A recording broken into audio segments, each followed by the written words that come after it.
Did you guys see me running all over the place? Trying to find 3 microphones that didn't work, so we're going to share 1 microphone. Welcome to Tell It Like It Was, where we interview people around town and get all the good stories. We're going to get, definitely there's some fun pictures on this slide, so I'm excited to see that. I also wanted to mention before I forget that next month we have Roy from Ponderosa, and I'm interested to see what he has to say about Schlersburg and his Ponderosa campground and the land that he lives on and when he got there. So that was next month. But also to thank anyone who came to the Volksfest. That was really fun for the museum. Lots of fresh homemade food. It was great. I think we might have to do it here every year because the air conditioning was perfect. It was nice to sit and mingle with everybody. So look forward to that next year. So anyway, are we ready? I am. Okay, so welcome.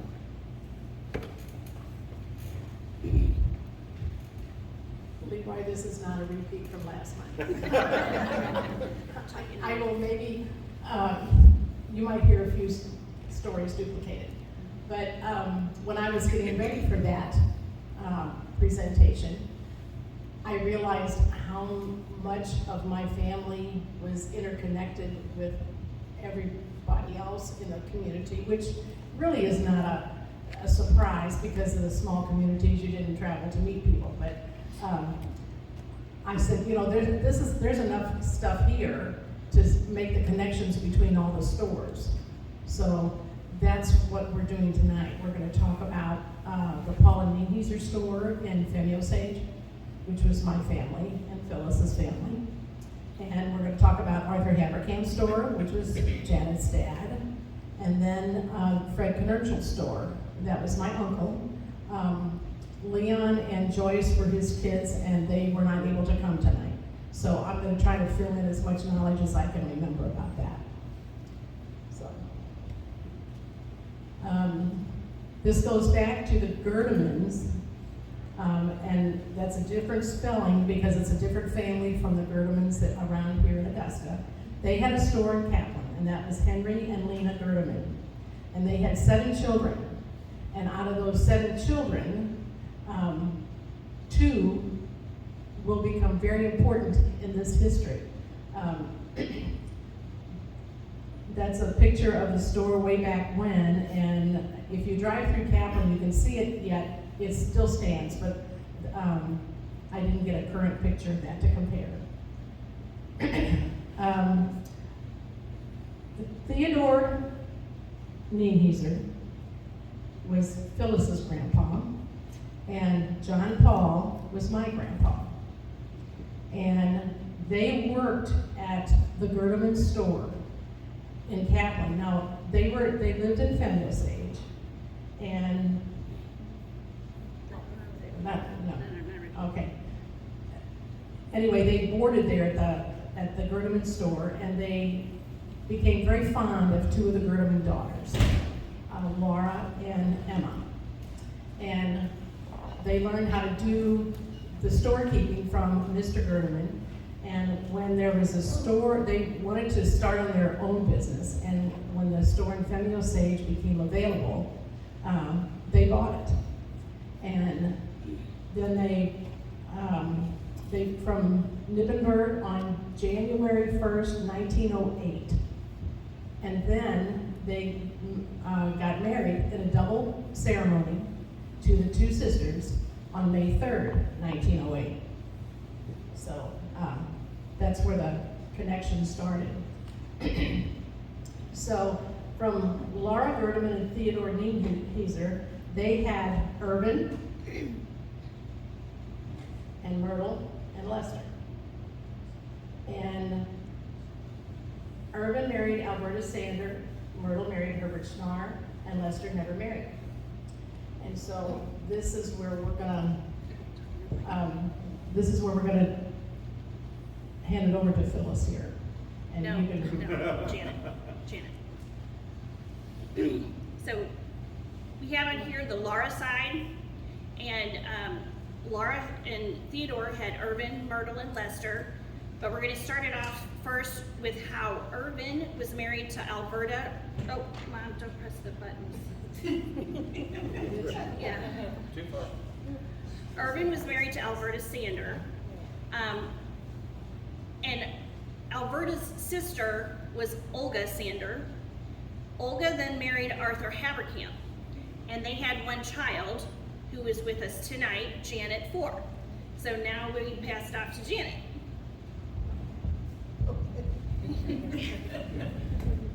Well, my grandfather actually, Edward Haferkamp, became a owner of the store in 1917, but there were several owners ahead of him.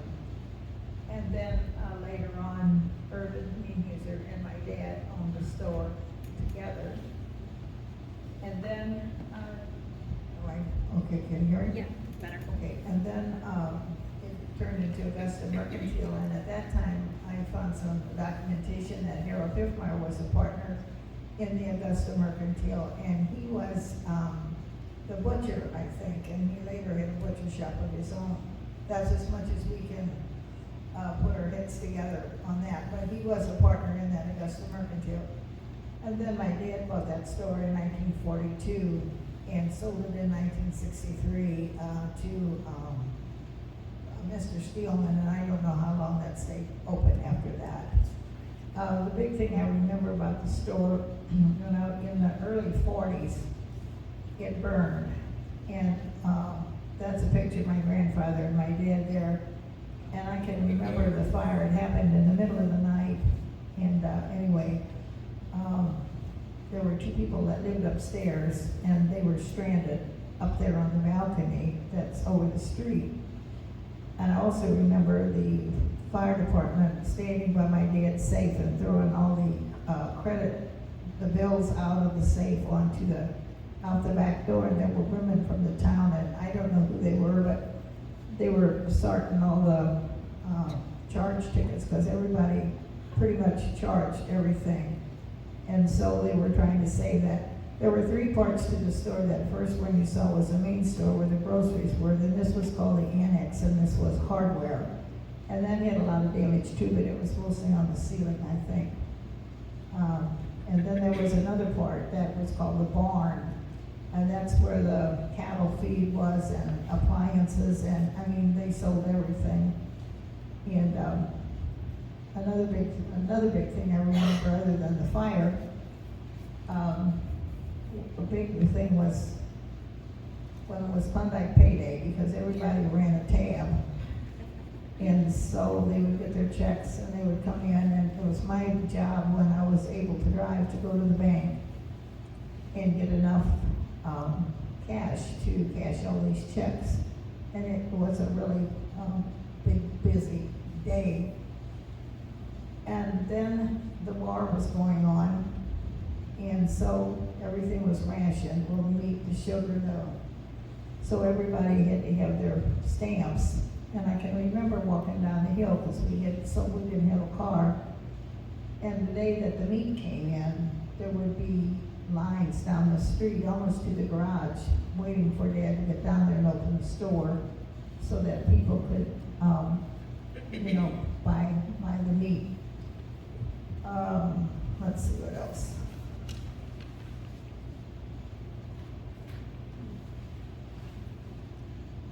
So Wayne Nienhueser is here tonight, and he didn't want to really say anything, but it was his parents that were stranded on that balcony, and you can see the balcony on the side of that store.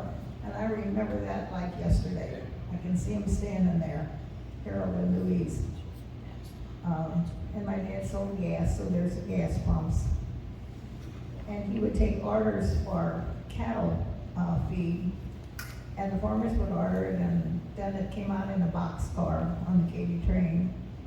And I would go down there with my dad, and we would stay there for 1 or 2 days while the farmers came in and picked up their feed. And everything was in patterned, sacks. And so they would pick out the sacks of feed that they thought their wives would like to make dresses out of. And Phyllis has one hanging over there, a feed sack dress, which we all wore, we all had them. That's what you did. So, anyway, I remember also the herring barrel in this store. where people would just dip in and get a herring, and yeah, it was a big pickle barrel standing there, and they would just get one. And then in the foreground there is a weight scale, because they use that weight scale a lot.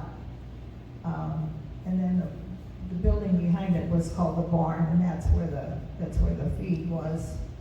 And appliances too, my dad sold appliances. And I can remember when we would go to the city, when we did have a car, and we would always have to go to places like Woody Hardware and all kinds of, and my mother would get so mad because we could never have time to go shopping, because we'd always have to be running around picking up a part for this or a part for that. And then one time they went on vacation, and Don and I were gonna work in the store. Well, that was kind of a disaster because we had no clue what we were doing. And Uncle Irvin bailed us out many times on that little episode. And then there was a time when we lived in St. Charles, and my dad would always order his groceries on Sunday, get it in the mail. Well, we forgot to mail the order in, so when his order didn't come the next week, he was kind of mad. But I found it in the glove box of the car. So anyway, and then our oldest son, he was like a toddler, and he thought he worked in that store. He had a little IGA apron, and so he still has that. So, and that's the bill, the pad that they wrote all the groceries on. And I think they got paid once every 30 days, I'm not sure, but it was a long list by the time they settled it up. Phone number. So, let's see. The phone number there, the CA Yeah. stood for capital. Capital 8, yeah, 4357. Yeah, and that was that way for a long time. It was? Yeah. That's the things I remember from my days at the store. I mean, it's been a long time ago. But like I say, the fire was a big thing I remember. Klondike payday. The fact that they just sold everything, and they weren't open on Sunday, but many times after church, they would open up because somebody had company and they forgot to get this, that, or the other thing. And so he would have to open up, and he would, I can always remember him saying, let's get out of town this weekend so I don't have to open the store. So anyway. All right, so then that takes us back. You take the microphone. Okay, so that was Janet telling about her dad. Okay, so now we can go over to here. This is the relationship. Alberta's sister was Olga Sander. Okay, so Irvin married Alberta Sander, and Irvin, Myrtle, and Lester were the children of Laura and Theodore. Okay, so Myrtle had two children, Dale and Phyllis, and there's Phyllis. Okay, just be sure to talk to her.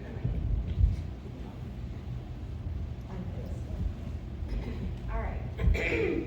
Well, you already know who I am, but I'm going to tell you I'm Phyllis Westermeyer, and I'm going to talk about the Paul Nienhueser Store, which is located about 7 miles from Augusta off of Highway T at Femme Osage. Can't you hear me? I'm the granddaughter of Theodore and Laura Nienhueser, and Wanda is the granddaughter of John and Emma Paul. John, Paul, and Grandpa both were from Kaplan, the Valley area, and they had jobs at the Gerdeman store in Kaplan. Kaplan is about 4 miles from Femme Osage on Highway D, but if you take the back road from Femme Osage to Kaplan, it's not quite as far. John worked in the store. Grandpa gathered produce to take to market. As part of the pay, John and Grandpa stayed at the Gerdeman home, which was next door to the store. John and Grandpa did this for a number of years. The Gerdemans had 5 girls and 2 boys. John courted Emma, and Grandpa courted Laura, Grandma. Both John and Grandpa were interested in starting their own business together. And when they heard about the Area-6 store in Femme Osage was for sale, they checked it out and made a deal. John and Grandpa took possession in January of 1908. In May of 1908, John married Emma, and Theodore, my grandpa, married Laura, Grandma, in a double wedding at the Gerdeman home in Kaplan. The Paul Nienhuesers lived together in the house at Femme Osage as one family. The Pauls had 4 children, Raymond, Mabel, Harvey, and Corrine. The Nienhuesers had 3, Myrtle, Irvin, and Lester. You already heard that. John was appointed postmaster in 1908, but it only lasted for 2 months before the Femme Osage post office was closed. The mail was consigned to a rural route out of Augusta post office. Today, the Femme Osage area still gets their mail from the Augusta post office. John took care of the books and bookwork and stayed at the store, and Grandpa did the hauling and outside work. Grandpa traveled to St. Louis twice a week to deliver and bring back goods. The store was open like 6 in the morning and would stay open late in the evening. In 1912, the store was enlarged, and you can see they built a fence so that the horses could be tied up there while they did their shopping in the store. There was a telephone booth in the store. People came to use the telephone. There was a switchboard in the booth that you could connect from one line to another. And there were 2 lines, the Ridge line and the Kaplan line. If the phone rang for someone after they picked up, the others could pick up on the line and hear what they had to say. I guess that's why they called it a party line. And they had, in the store, they had a cardboard on the side of the booth that would tell you the person's name and what kind of ring they had, whether it was 5 short or 1 short and 1 long or whatever. And that's how, they didn't have numbers, that's how they did it. The store had a wide variety of items. They had shoes, rubber overshoes, blue jeans, material, thread, canned goods, crops, sugar, flour, spices, vinegar, soap, oatmeal, syrup, cornmeal. The cornmeal came from Holstein Milling Company in Holstein, Missouri. And they also had like nails, screws, bolts, chains, cola, gasoline, and they also had like medicine, like over the counter, like cough medicine and Bayer aspirins and that type of thing. For a time, the cereal boxes and the oatmeal boxes had dishes in them, and a lot of the women were excited about getting dishes. Some of them got enough, like you would get a plate, one time, maybe you'll get a cup or a saucer, but some of them got sets, that they thought that was pretty neat. Special things that Grandpa would bring back from St. Louis were like oranges and bunches of bananas and lemons and meat. And he would bring long sticks of Thuringer and Braunschweiger back. And the customers would ask John, who worked in the store, they would tell them how much how much they wanted. And he would cut it off with a sharp knife, weigh it, wrap it, and then the customer would be happy and go on. For a while, the feed sacks for the animals came in white sacks. And the women would wash the white sacks after they were empty and use them for bedding or for dish towels, curtains, or pillow covers, whatever. Then, like Janet said, the colored sacks came in. And they were very particular, the women were very particular what color sacks their husbands would bring home. They made dresses, aprons, quilts, towels, tablecloths, curtains, doll clothes. On the table over there, there's 2 sacks, and there's a quilt made out of a feed sack. And the dress up there on the wall, Janet already said that was my dress. Yeah. But then later on, feed sacks came in paper sacks, and it wasn't fun for the women anymore.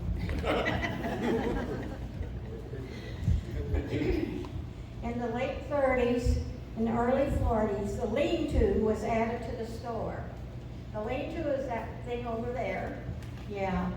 And that's where more feed could be stored, and there was a air compressor back there.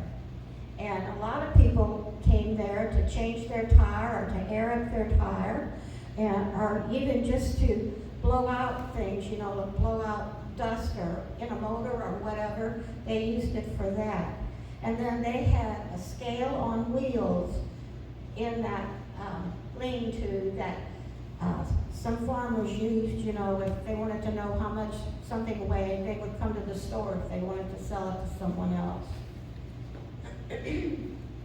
Okay. And there's also a scale there in the front. What? The scale there in the front. There's a scale there, but I don't know nothing about that scale. Oh. That was there before the one on wheels was, but I don't know anything about it. Yeah. Okay, and that's the picture of the house where John and Emma and Grandpa and Grandma raised their family.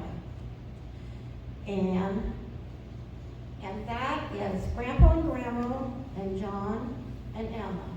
And that was taken in 1945. St. Louis Post-Dispatch came out and had an article about the family, and that was the picture that they took that day. Okay. Over there on the table, there's the, Article. yeah, the whole article is there. This is John Paul. That's what I thought. And that's the, And that's all I got. Okay, the customers could charge their purchase, and the store would keep a record of it and, you know, record it in a big book besides the little books that you had. And if the store purchased something from the customer, then they could get cash for it, or they could be put on the books as a credit. So if they had a bill, it would pay down their bill. When eggs came in, John and Grandpa would sort them before taking them to St. Louis. They were sorted by small, large, and brown eggs, and each one were put in a different case. And that way, when they went to the city, they were all separated, and you got a better price if they had all of one kind in a case. Those are the egg cases. They're on the, yeah. Yeah, those are the egg cases that were in front of them, and where they sorted them, that white thing, you could push that back, and they would have room in there where they sorted them. Yeah. And then when chickens were shipped, Grandpa would take the chicken coops to the farmers to get them filled at night, and then early the next morning they would take them to market to St. Louis. All the Paul Nienhueser children helped at the store and had their chores. They had a big garden, hogs, chickens, a horse, a pony, a few cows, and sometimes turkeys. The Paul Nienhueser children walked about a mile to a mile and a half to a one-room schoolhouse through the 8th grade. They used a half-gallon tin syrup bucket to carry their lunches. In later years, when the school bus came by, the kids in town met at the store, and then if it was raining or cold, they sat in the store till the bus came. The store was a meeting place for the men. They would gather around the big, tall, black stove in the back of the store, and there were stools and chairs there nearby, and they also had a big wood box with wood for the stove to keep the fire going. John was president of the board of the Bank of Dutzel for many years. And I remember him as always, usually having a sweater on. And when he was going out on business, he would always have the big, tall hat, and that hat is over there on the table. You know, he wore the big, tall hat. And my grandpa always wore suspenders and a long sleeve shirt. And then he would wear a newsboy cap or a flat cap.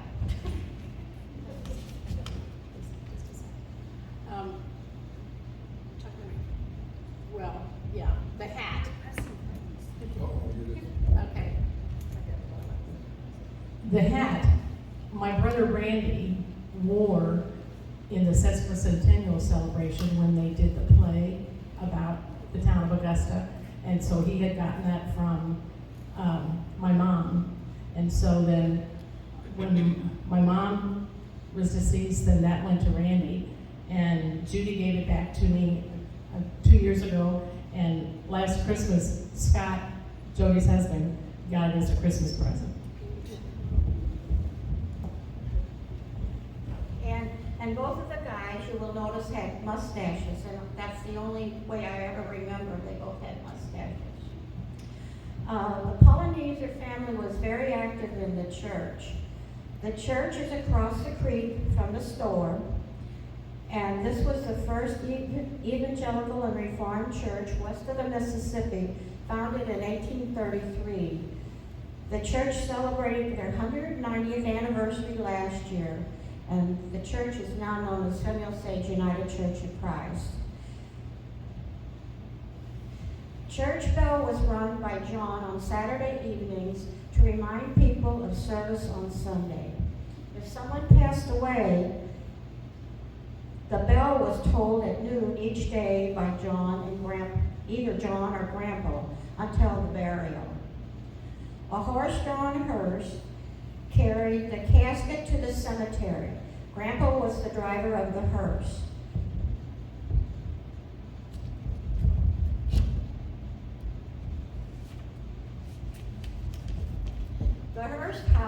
The hearse was housed in the tin shed, which is still standing on Main Street in Femme Osage. After the children's Christmas program, the children would receive bags of goodies made by the Paul Nienhuesers. The bags contained an orange, gumdrops, bonbons, chocolate drops, other candies, plus peanuts in a shell, which made it nice and messy. The Sunday school had an annual picnic, and the children would march from the German schoolhouse, which is next to the store, with an American flag across the creek to church. They would get a glass of fresh pink lemonade. Grandpa used a lemon squeezer to squeeze the lemons. He made it in an 8-gallon crock, and he used red sugar to make the lemonade pink. The lemon squeezer is displayed at the church hall. When John was janitor at the church, the Paul Nienhueser boys took care of cutting all the grass on the church grounds and both cemeteries, the cemetery next to the schoolhouse and also the cemetery on the hill. The church was open on Sunday mornings before church. The store was open on Sunday mornings before church. The men would gather at the store while the children and ladies went to Sunday school. But when the bell started to ring, the men hurried to church. After church, some families would stop by the store to purchase something for lunch. But when the blue law went into effect, the store was closed on Sundays.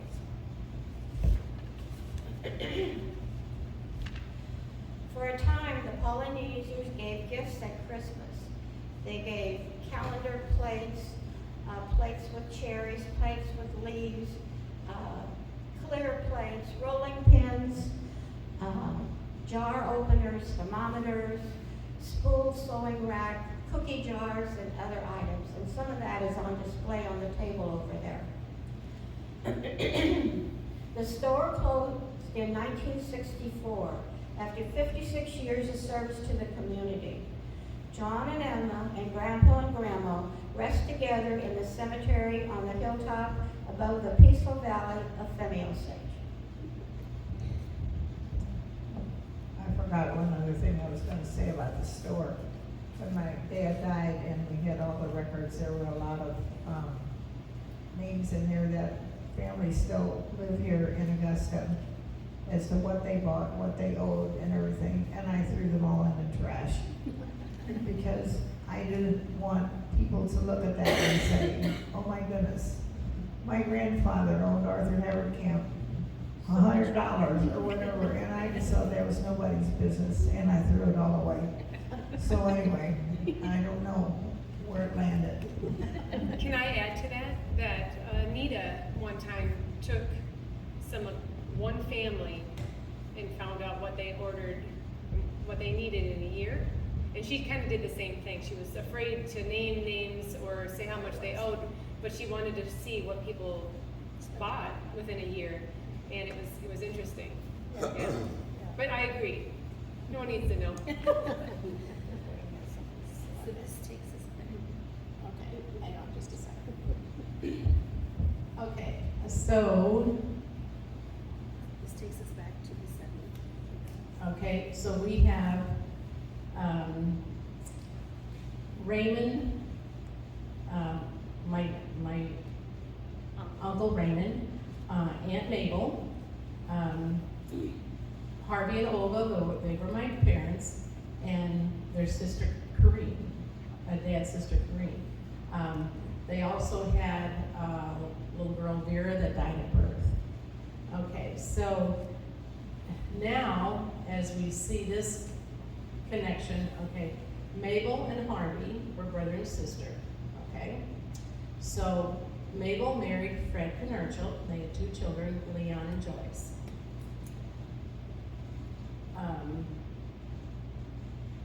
So from Harvey and Olga, we had Randy, Donnie, and Wanda, and that's me. Okay. So this is where we're going to introduce the Knoernschild store. But it's a connection then from the Paul Nienhueser family.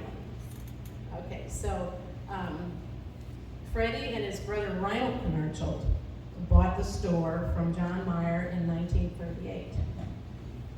And it was known then as Knoernschild Brothers. And here is a picture of Leon.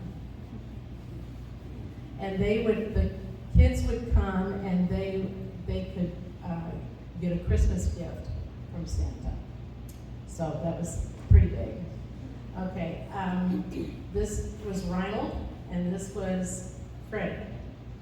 And the store was designed in a long rectangle.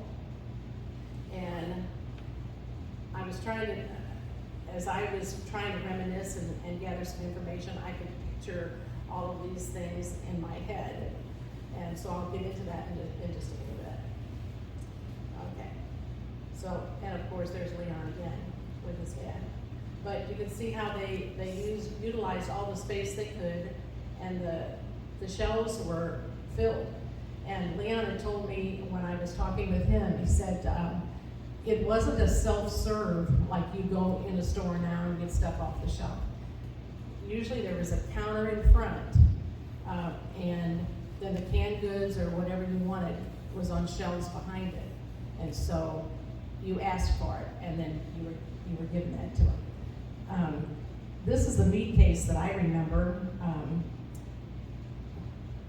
as a child, and you were talking about the long sausages. That's it. Yeah, that, you know, and you would come in and order how many slices you wanted, or if it was a pound, whatever, and they would slice that off, and like Phyllis said, wrap it up, and it was delicious.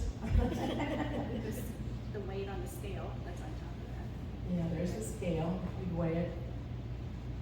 And I can remember watching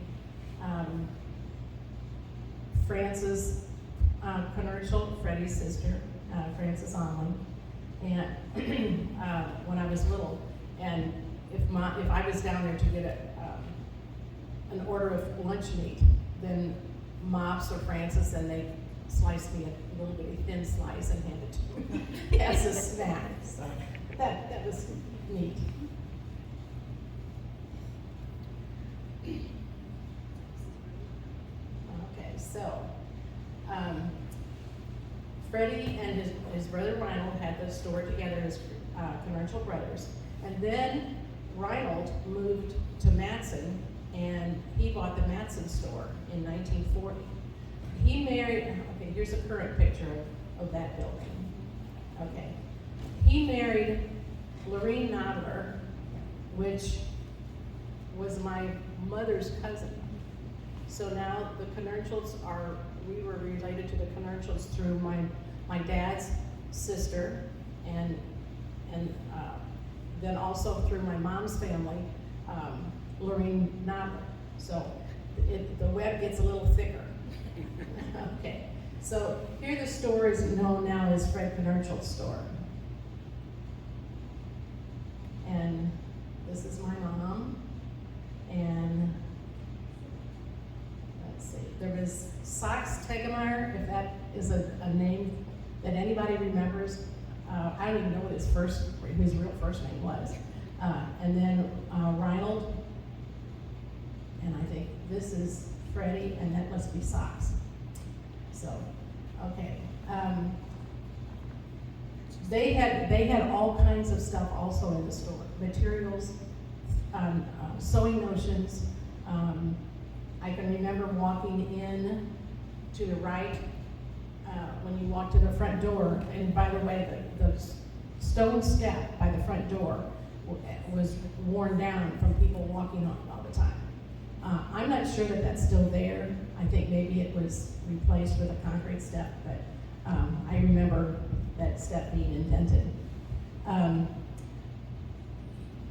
remember that on the right-hand side was like cereals and flour and sugar and some other baking goods, and then there was a main aisle through the middle of the store, which would be like to this picture's right. And in between that, there were tables. And I had mentioned last month, here's the cashier counter, and this was that middle counter. Okay, so then along here were tables, and this is where those chocolate Easter bunnies or those chocolate Easter chickens were brought in, and that's what Mops would always give me for my birthday. Okay, then back here, it was the meat counter. Over to its right was the vegetables and fresh produce, which you didn't have a whole lot. I mean, you couldn't go and buy strawberries and peaches and everything. You grew those yourself, and you couldn't get those like we can now. At the top, on the top shelf was toys, usually. And this must be close to Christmas time.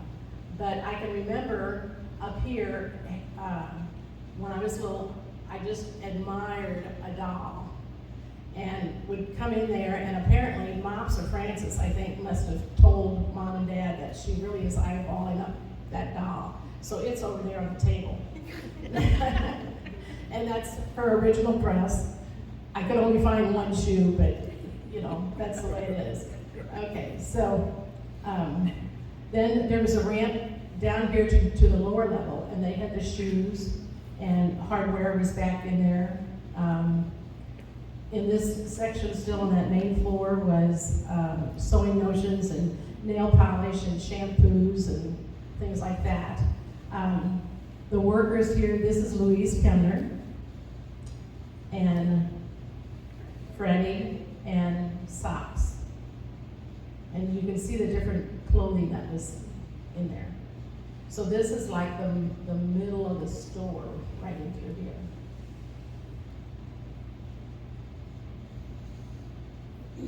Okay, so we've got that circle entwined in this web.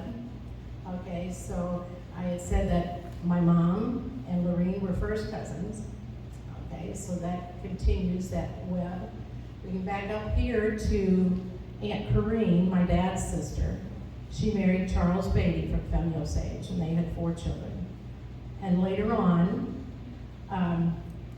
Chubb Beatty purchased the feed store here in town. And so you can see here, Beatty's feed store. And here's a picture that the scale on the side. And that's how it looks. It used to look, because there's the name Johans. Okay, yeah. All right, so now taking us back to Mom's branch, the Emma and Harvey, kind of tying in now Olga's sibling. okay, so, Harold. yeah.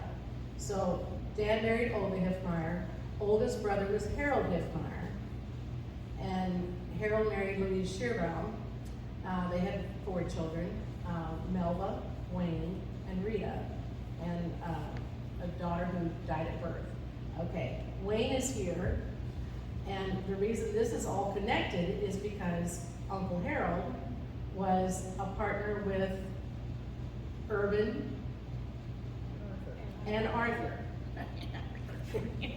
Okay, So so that, it's just one big, like I said, it's a web. yeah. Yeah. So this kind of ties us back to Laura and Theodore's son, Urban Nienhueser. Urban and Arthur Haferkamp operated Haferkamp and Nienhueser for a while. Okay. And they were brother-in-laws. Right. Okay. And then also Harold Hiffmeyer then also worked with Arthur Haferkamp, and I believe it was also Nienhueser in that Augusta Mercantile partnership also. But that's how they were tied to Arthur Haferkamp, which was Janet's dad. And then to make it even the cherry on top, and then the cherry on top is, Okay. I just found this out last week when I was talking to Leon Knoernschild. Arthur Haferkamp and Freddie Knoernschild were also first cousins. So in this whole family tree stuff, when you go back to the Pauls family and the Nienhueser family, only my Uncle Ray went into St. Louis and attended dental school. And he married an outsider from St. Louis. So she was not connected to anybody else in the community, at least that I know of. So, yeah, so, okay. So Wayne, would you like to make some I'll say contribution? a few things. Okay. You can just stand. Yeah, I'll just sit on the stage. My old self.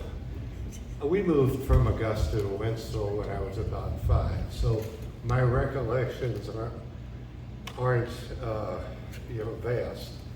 But we changed the course. Everybody was in retail, and my dad married a school teacher. So now everybody in our family are school teachers. My mother grew up in Weldon Springs, and for some reason she came to Augusta to teach in the Augusta schools and met my dad. The only thing my dad ever told me about them going out or dating was that his dad told him, "You better marry that girl because she's pretty and she's smart." So in our family now we have both of my sisters were teachers at one time or another. My niece, my great niece, my great nephew's wife, they're all teachers. A couple things about the Haferkamp and the partnership that my dad had with Janet's dad, Arthur. My dad said that they had a truck, and he drove the truck most of the time and would take cattle to the market for farmers in St. Louis to offset the cost of the trip and then bring back supplies for the store. And he also would haul wild animal pelts. In those days, there was a pretty good bounty on coyote, they called them wolves back then, and foxes and minks and various things. And over at the table, I put a picture there of a whole bunch of Augusta names, friends. On the back of the picture, you can see who they are, and a bunch of the foxes and wolves they killed. There's also a plate that was a gift given at the store. I don't know, was that holidays? Oh, okay. Anyhow, there's a plate from that store. But Mom and Dad were the young couple who were rescued off the balcony. And it's kind of ironic. It just occurred to me tonight. The stillborn child my mom had was in March of 41, and the fire was in 40. So who knows if she inhaled too much smoke or something. You know, it's just a thought. But my whole life, their bedroom set still, it was all peeling from the water damage and the smoke damage from the fire. That's pretty much.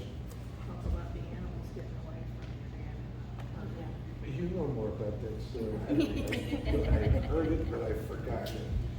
I just heard that when Urban, I guess, and Harold were taking these cattle to the market, they got away from them in the city of St. Louis, and these cattle were running all around, and the police were trying to round them up. Now, that's a story I heard. Obviously, I wasn't there. I heard but it too. Anyway, it's kind of funny now. Also, when Mom and Dad got married, they got a set of china for their wedding gift. Now, I don't know if that was from Uncle Theodore and Aunt Laura, or if that was from Grandma and Grandpa, but it was made in Japan. And this was June 22nd of 1941. So the situation between Japan and the U.S. was not on the best of terms at that point. So Theodore hid this set of china that he picked up in St. Louis, and he hid it on the truck in the back so it wouldn't be located, and if it was located, confiscated back. So that's Mom and Dad's wedding china. And also, I remember from Grandpa Paul, we would go out there to visit all the time. And one of the neatest treats that I would get from Grandpa Paul, he would take me over to the store, and this was usually on a Sunday afternoon, and he'd let me get a Snicker bar out of the refrigerator because they had to keep the Snickers in there so the chocolate wouldn't melt. And so that was always my treat. After Grandpa passed away, Lester, Phyllis's uncle, did the same thing for me.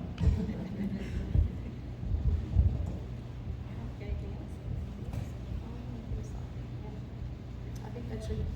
Does anybody have any questions or anything you want to ask our panel of descendants of mercantile and store owners? Oh, I forgot something. What? I forgot something. Yeah. Oh, at a point when I think Dad left Haferkamp Store and opened a butcher shop. So there's a fan and some butcher things from the shop over on the table too. But I think at that time that he supplied the meat to the store is what I kind of remember out of that.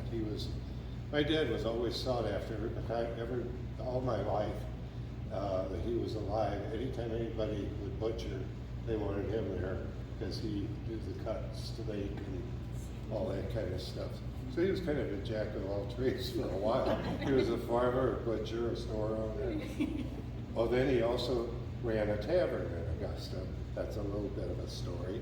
All I know about that is that railroad workers would get paid, and they'd come up to the tavern, come up the hill from the depot, and get too much to drink. And I remember a story that Dad said he had to take a cue stick and crack one over the head and throw him out on the street to get him out of the tavern. It sounds like a Western story. You know, when Freddie and Reinhold split, is that because they got married and started their own lives, or?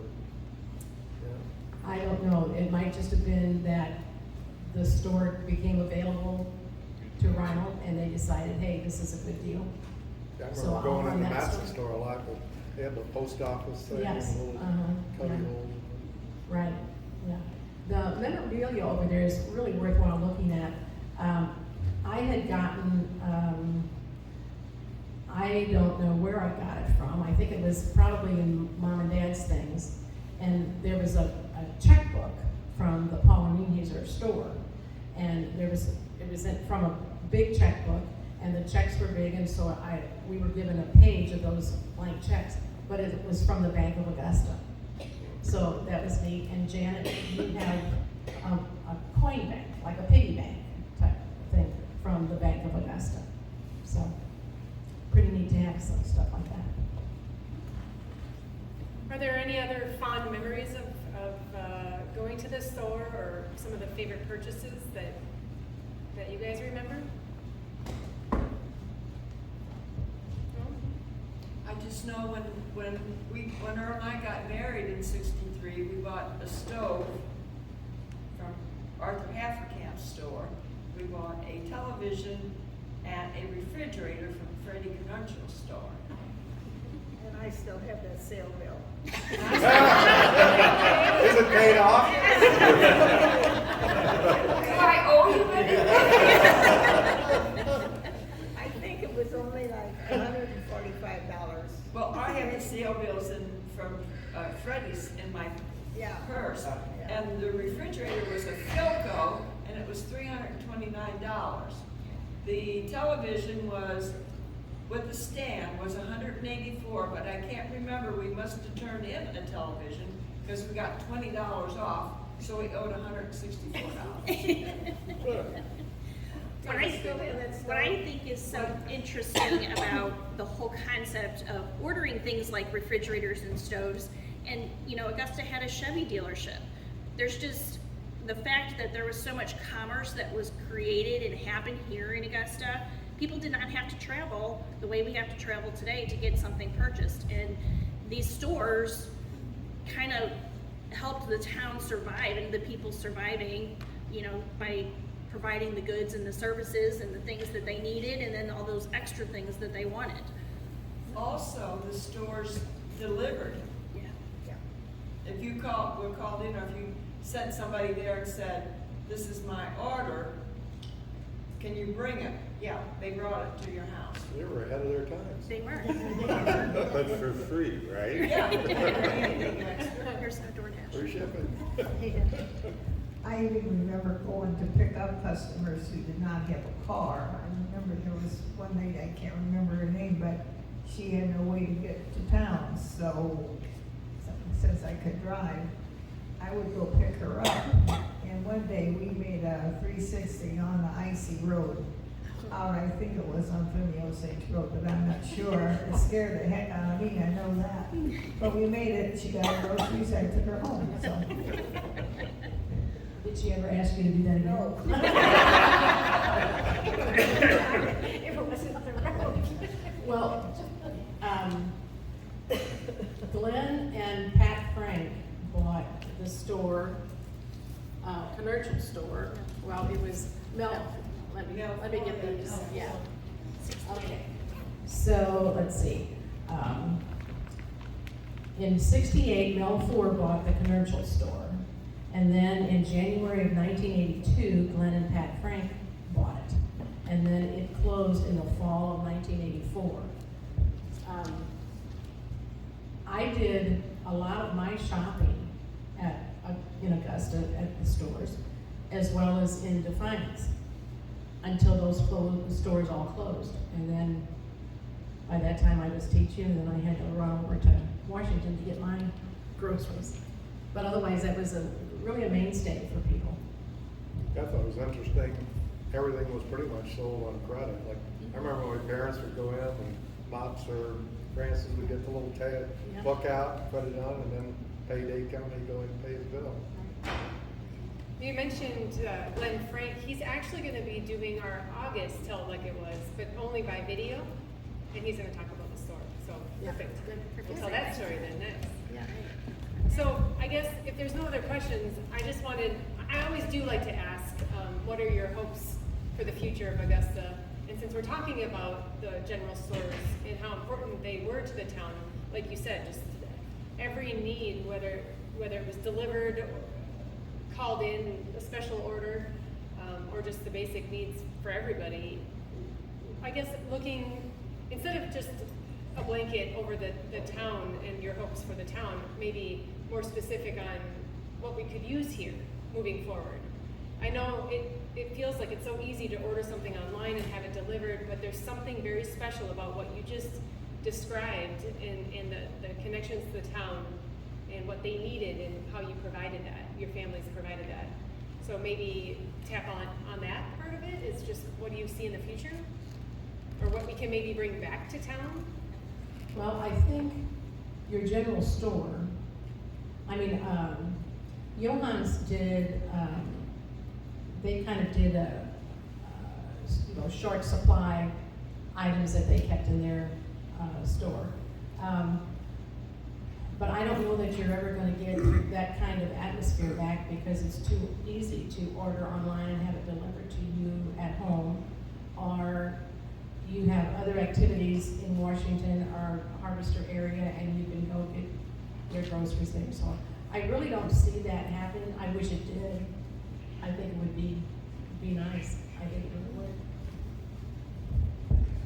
Well, since I don't live here anymore, I would like to see it retain its old identity, to be just I like to see it grow, but just kind of the way it was.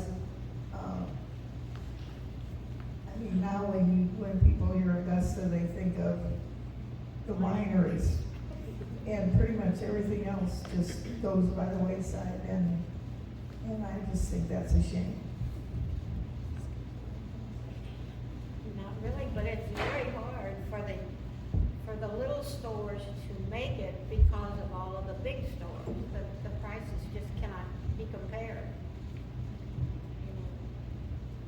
Wanda, don't you think also a lot of the people, and I don't know if we'd ever be able to have a little store, but don't you think in Augusta, so many people live, they work out of town, and so they're gonna do their shopping on their way home or whatever. So it would maybe be a little hard to have a store. I laid an on sale bill over there, and like bacon, 49 cents a pound, and tomato soup, 3 cans for 35 cents, and if you bought 3 cans, you got 1 free. I mean, we're never gonna go back to that, but like Phyllis says, it really can't compete. Yeah, so. Any other questions? Yeah, me. Yeah. The Femme Osage store. Yeah. Do you know how much they had to pay for that store when they bought it? Yes, they paid. So the article says they paid $6,000 for the store and $4,000 for the house. That's sort of a lot of money. It was a lot of money, but, well, John and Grandpa weren't real young. They were in their late 20s and they got a loan and it worked out. I don't know where they got them. I don't know where they borrowed the money from. And also, what is in the Hearst house, that little, or the Hearst store?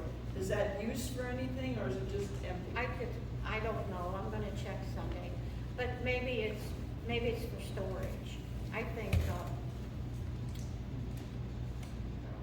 Mary, Yeah, what's her name? I think she owns it. That one, yeah. And actually, that door, it's a double door. It opens in the middle. I didn't take a very good picture of it, but yeah. And that was a horse-drawn hearse that was stored in there, so the Just- door didn't have to be real wide like a Right, car. right. It's not like a car hearse, it was a wagon hearse. So that like concrete ledge was probably the ledge into the, Yeah. where the hearse was stored. Well, there was used to a step there because I sat on it many times.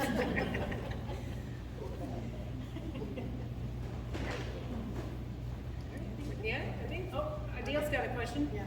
After Arthur got out of the business of retail business, what did he do?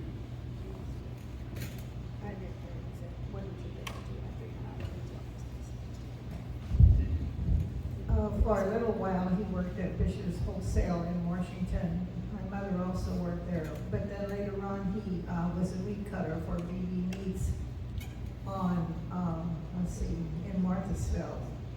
And then he sold real estate. Sold real estate for quite a while, and he loved it. What? We bought our house from him. Oh, did you? Yeah. I used to say that if I died on a funeral was on a special on a Sunday and he got a phone call for a real estate sale, he would not be at my funeral. That was Countryside Brokers, which Yeah. still has an office here in Augusta. Lisa, did you have a question? I was gonna comment, the little balcony that's, they've been talking about is still hanging there. Yeah. And in 1975, when Jim and I got married, we lived in that apartment for like 6 months. And I remember that they had like a door, maybe it was a window, I don't know, but you could get out there on the balcony. And I never did because it didn't look very safe then. So now, 50 years later, it's still hanging there, so I'm thinking, has it been secured? If you live on the east side apartments where Harold and Louise live, where that balcony is, There? yeah. Well, because I lived on the other side when I was a baby. There's another apartment on the, to the right. On the other side? Well, see those three tall windows were on the east apartment, and then those 2 smaller windows, that was where I lived. I don't We lived remember in it. That was our bedroom, and had the 3 big windows. Yeah. They really that balcony. I think it was like, what, 4 years ago, it came back, I don't remember. Yeah, I remember they did. You know, I've never seen, all the years, I've never seen anybody out there. I can remember when Ernie and Marie Hackman, Kathy Hackman's mom and dad, when they first got married, they lived in that east apartment. And I can remember we surprised them one evening with a shivaree, and they came out on that balcony. And then, we're out there making all kinds of noise and everything, and, then finally they came out and waved to us. When Ernie and Marie moved. When they moved out of there, anyway, my dad was cleaning out stuff, and so Marie and I cleaned out the attic, and we threw away lots of the old telephones, that hung on the wall with the ringer and 1 short and 2 longs and that. And later on, we wished we hadn't done that. And we threw them. I mean, we just pitched bunches of them. Okay. Well, I know somebody was on that balcony a year or 2 ago, because I was in the nice Columbus tractor cruise, and I remember when we went by there with the tractor, somebody was out there waving at us as we went by, so somebody's been on it recently.